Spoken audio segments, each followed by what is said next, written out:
A day in my life as a vendor, helping my mother in her business before I go to mission.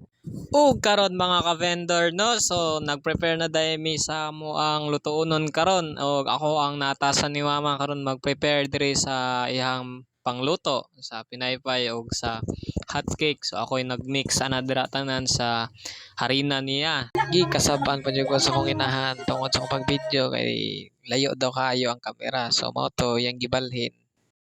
Kani may kita kayo. Grabe gyud ka supportive ni akong inahan. Ug shout out po dahil sa akong amiga dira nga si Rona Dolera.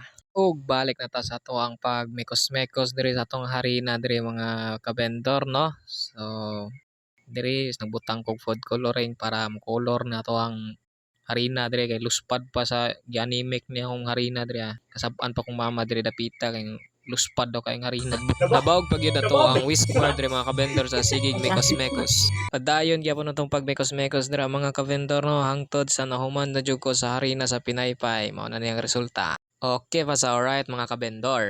Ug diri mga kabendor no so nagatiman na pud ko sa amuang harina sa amuang hotcake no. So dara ako gyapon nagbuhos na diyan gipamutang lang ko ng mga ingredients diya gimekos-mekos hangtod sa ingani na ang resulta sa harina mga kabendor. Pastar na dayon sa lamisa.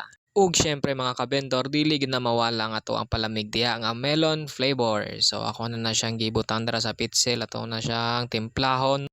Ug pagkahuman natog timpla diha mga kabendor ibutan na dayon nato na siya sa iyahang butanganan kay para ma-display na nato sa atubangan sa atong tindahan.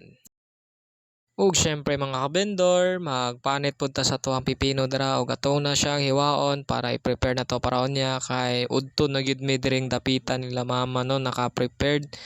Nagpangitay pa gyud mi ni mama aning peeler para gamiton na ako sa pagpanit sa pipino mga kabendor. So wa man gyud na mo nakit ako na lang ni siyang gipanitan sa kutsilyo nga akong gigamit. Ug pagkahuman og panit mga kabendor, ako na din siyang gihiwa-hiwa kay para ibutang na namo sa amuang quick mga kabendor para i-display na namo no kay udto na gyud wa pa may paniudto aning dapita. Perte na gyung gutuma og nagdaguok na gyud tama nakuwang tiyan driya mga kabendor.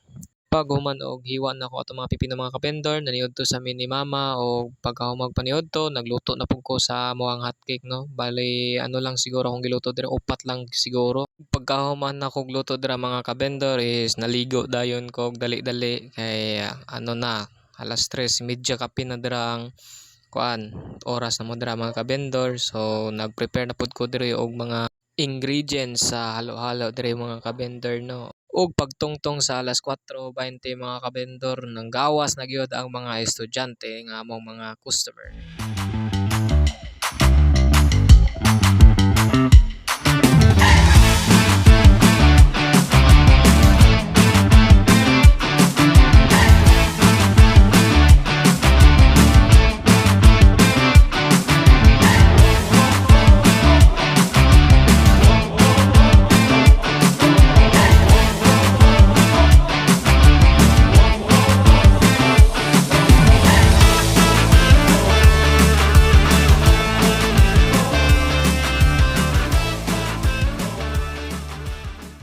Ug diri na lang gyud ta mga kabendor no kay medyo mingaw na gyud ang palibot. Og salamat sa pagtan-aw. Bye bye. See you tomorrow.